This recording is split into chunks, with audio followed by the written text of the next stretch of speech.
The enormous space station slowly rotated in the blackness of space, its metal corridors teeming with creatures from a dozen other worlds, some of which crawled or walked on two legs like humans previously did.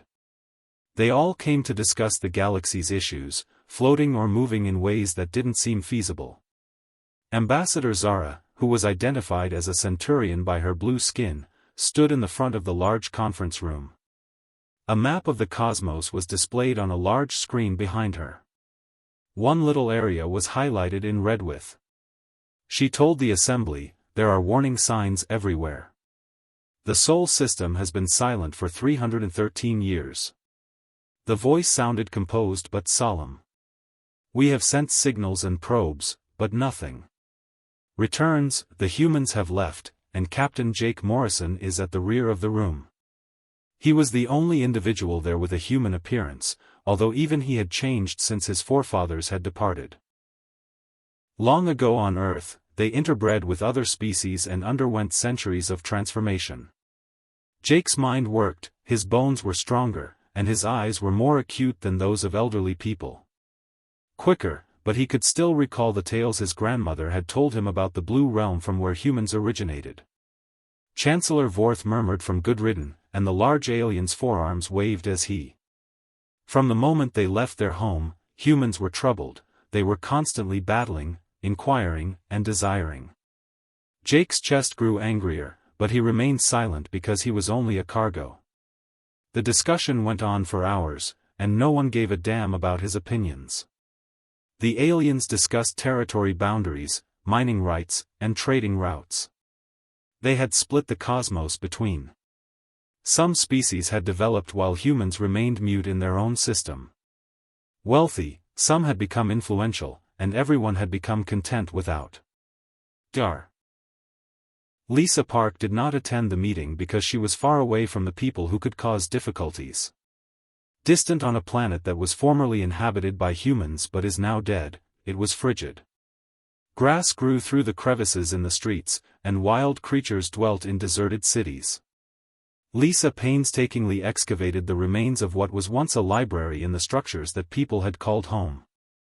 Was searching for hints as to why people had abruptly stopped communicating with the cosmos.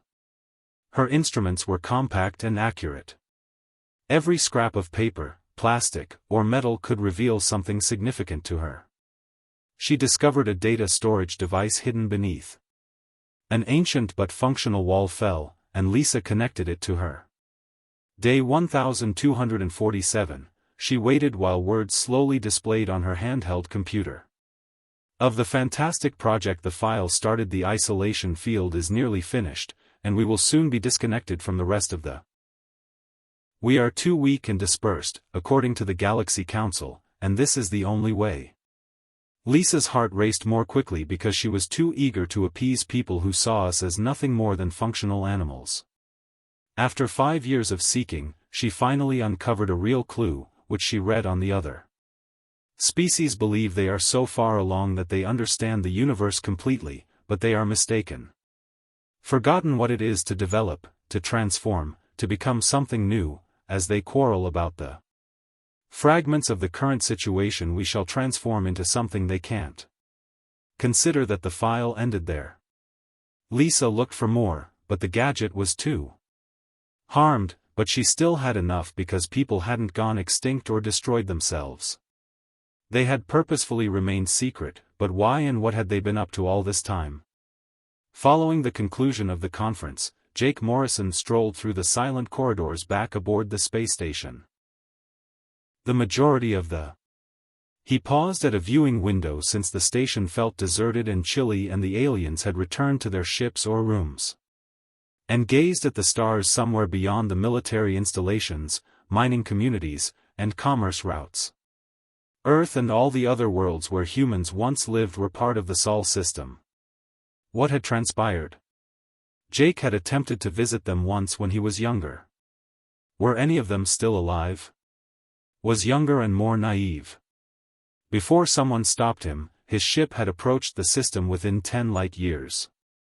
He sensed a wall or barrier and felt compelled to turn around and go. All of his ship's instruments had sounded the same: danger, stay back, go. Away. After hearing that caution, he went back to his house, although he had never ceased to wonder what was actually out there. Dr. Lisa Park's lab replicated the file that she discovered and forwarded to her research collaborator on another planet, Dr. While they were on a foreign world, Nina West was also researching human ruins. Na got the file at the same time that they were gradually piecing together what had occurred to Earth. She read it 3 times before realizing what it meant as she got ready for bed.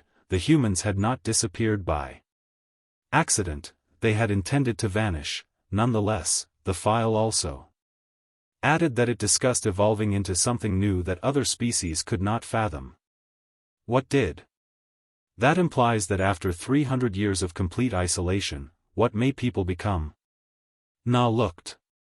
The stars in the night sky outside her window appeared exactly as they always have.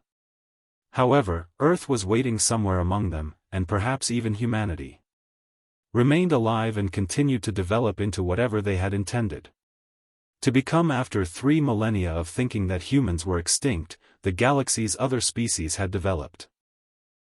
They were so at ease without them that they had forgotten how resilient and tenacious people could be, and how adept they were at surviving when everyone else believed they were done, but they would soon remember the.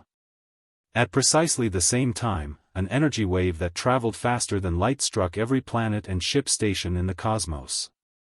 Admiral Kyle Brooks was eating when it moved more quickly than anything the aliens had ever seen, measured, or imagined. His breakfast when all of his ship's alarms began to blare. Coffee spilled on his table, and he leaped to his feet and fled.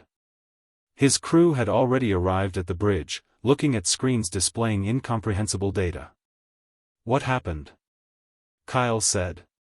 Lieutenant Tom Garcia. His response to the question, "Sir, we detected a massive energy pulse.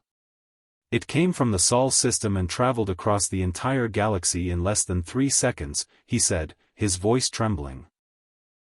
Kyle was filled with icy horror since he was one of the few individuals left who could still recall the ancient tales about Earth before the stillness started. His great-grandmother had been born there.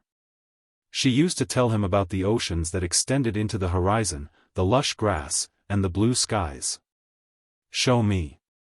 Kyle stated that after Tom tapped a few keys, the message displayed on the main screen. They were written in all of the human languages that the galaxy knew.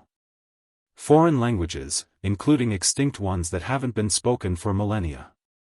We recall that the bridge was entirely silent when we returned and were prepared. The takeaway. After 300 years of stillness, Kyle repeated the words. Although people were speaking, these were not the words of a species pleading for assistance, rather, these were those who.